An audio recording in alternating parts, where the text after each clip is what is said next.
오늘 설명에 사용될 그림 설명 한번 해드리고 영상을 시작하도록 할게요. 이거는 남자를 옆면에서 본 겁니다. 평소에 제가 보는 거는 앞에서 본 걸 많이 사용하는데 오늘은 옆에서 본 모양을 사용을 했습니다. 왜냐하면 경직장 초음파나 직장 수지 검사 같은 경우에는 직장을 통해서 이렇게 들어가거든요. 그래서 직장과 전립선의 위치 관계가 잘 보이는 그런 그림이 필요했어요. 그래서 오늘은 옆면에서 본 그런 모양을 가져왔습니다. 여기가 바로 방광입니다. 이렇게 방광이 있습니다. 그리고 요도가 이렇게 내려오고요. 내려오고 음경 해면체가 요도를 이렇게 감싸고 있는 모양입니다.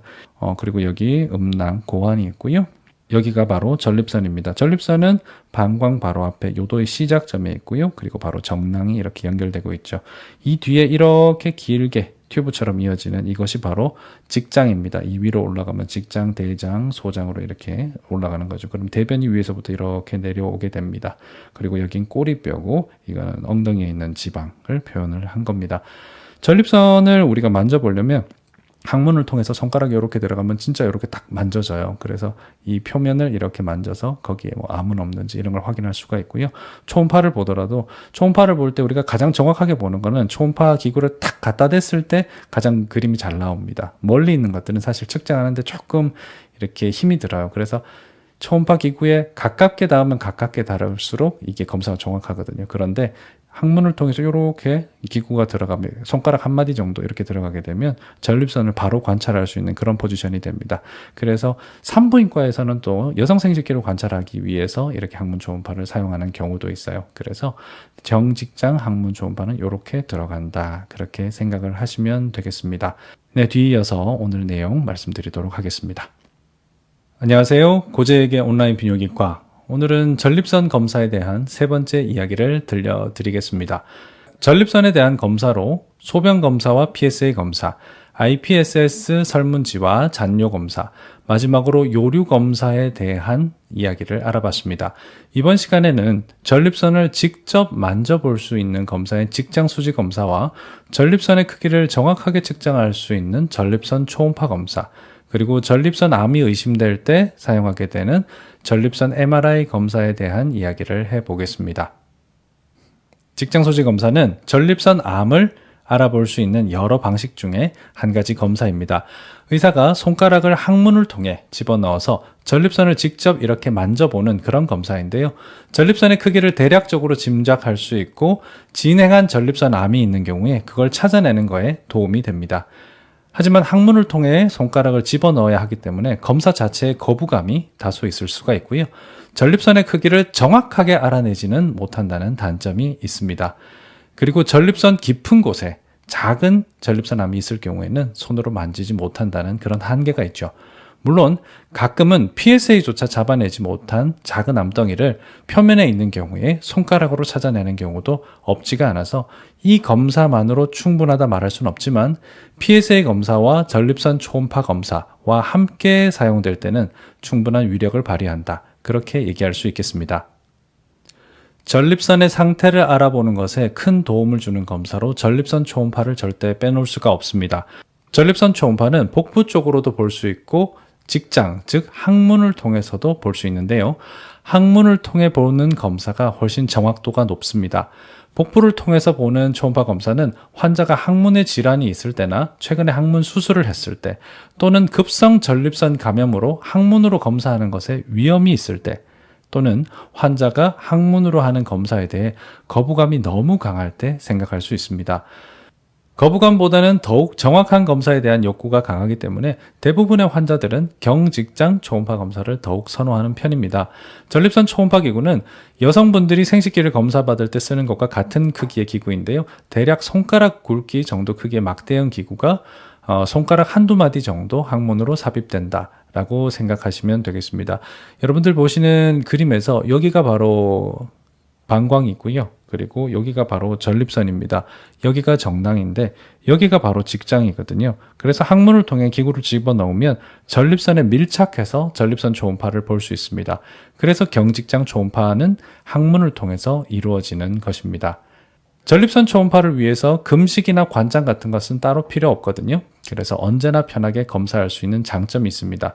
그런데 최근에 항문에 상처가 생겼거나 수술을 했을 때는 검사 후에 부작용의 우려가 있으니까 의사에게 미리 알려서 검사 시기를 미루는 것이 좋습니다.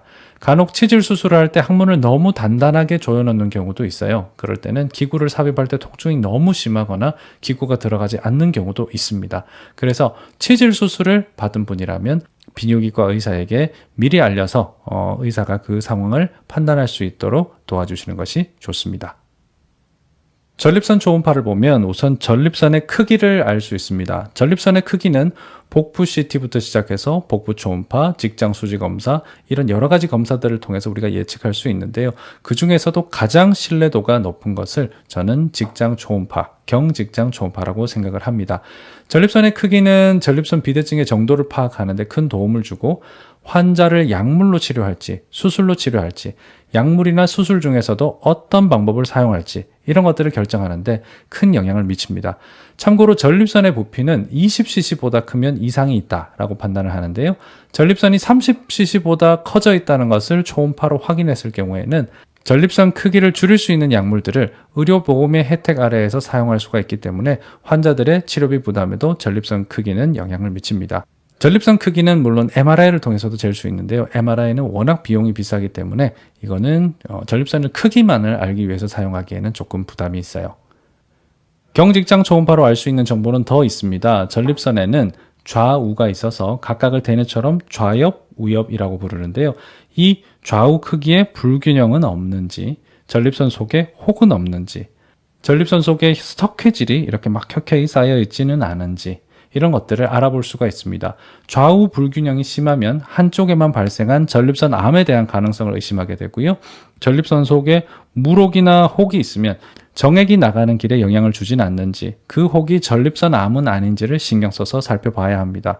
전립선 속에 석회질이 많이 배어 있다면 이는 예전에 전립선의 감염이나 염증을 앓은 흔적으로 판단할 수 있기 때문에 환자의 증상과 함께 고려해서 치료 방향 설정에도 영향을 미치게 됩니다. 경직장 초음파는 방광의 상태 또한 일부 확인할 수가 있습니다. 전립선 초음파를 소변을 본 바로 다음에 시행하게 되면 소변을 보고 남은 잔뇨의 양을 측정을 할 수도 있고요. 방광의 두께가 두꺼워지지 않았는지도 확인할 수 있습니다. 방광의 두께는 방광의 상태를 어느 정도 반영을 해주기 때문에 치료 방향 설정에도 도움이 됩니다. 가끔은 전립선에 가까운 방광암이나 방광결석이 우연히 발견되는 경우도 있어서 경직장 전립선 초음파는 정말 얻는 게 많은 검사다, 이렇게 이야기를 할 수가 있습니다. 마지막으로 전립선 MRI가 있습니다. 전립선 초음파보다 영상학적으로 더 우수한 검사라면 CT가 아닌 MRI를 꼽습니다. 우리 몸의 각 기관을 관찰할 수 있는 여러 영상학적인 검사가 있지만 각각 기관마다 거기에 알맞는 검사는 따로 있습니다. 기관이 가지는 위치나 크기, 조직학적인 특성이 다르기 때문인데요. 전립선의 경우는 초음파 검사와 MRI 검사가 유용하게 쓰이고 있습니다. 과거에는 전립선 MRI를 PSA가 높아서 조직 검사를 해서 전립선 암을 진단받은 사람들이 그 암이 어느 정도 번졌는지를 측정하는 그런 용도로만 사용을 했습니다. 하지만 요즘은 기술이 발달하면서 조직 검사 이전에 MRI를 활용하는 일이 많아졌습니다. 최근 연구에는 PSA가 높아졌을 때 MRI를 통해 전립선을 확인하고 거기에도 이상이 있을 경우에 조직 검사를 하는 것이 불필요한 조직 검사를 줄이는 데 큰 도움이 된다, 이런 발표들이 자꾸 나오고 있어요. 그래서 PSA가 높은 환자에서 조직 검사가 꼭 필요한지를 알아내는데 유용한 것이 바로 MRI 검사라고 하겠습니다. 가끔은 PSA가 높아서 조직 검사를 했는데 거기서 정상이라고 판정받은 사람이 PSA 수치가 또 올라가는 경우가 있습니다. 그런데 그렇게 되면 조직 검사를 다시 해야 될지 말지 의사도 환자도 난감할 때가 많습니다.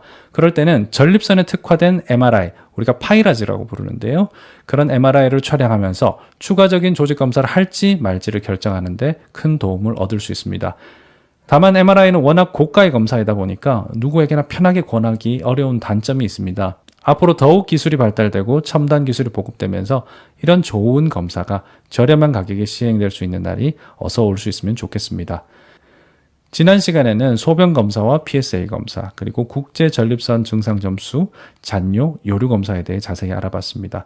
이번 영상에서는 전립선의 영상 검사에 대해 알아봤고요. 직장 수지 검사에 대해서도 간단히 알아봤습니다. 다음 시간부터는 전립선 치료에 대한 이야기입니다. 전립선의 치료를 약물 치료를 할지 수술 치료를 할지 대략적으로 우리가 어떻게 생각하고 있는지, 약물엔 대략 어떤 종류가 있는지, 치료에는 또 어떤 종류가 있는지, 이런 것들을 또 심도 있게 다뤄보도록 하겠습니다. 지금까지 시청해 주셔서 감사하고요. 저는 다음 영상에서 다시 뵙겠습니다. 감사합니다.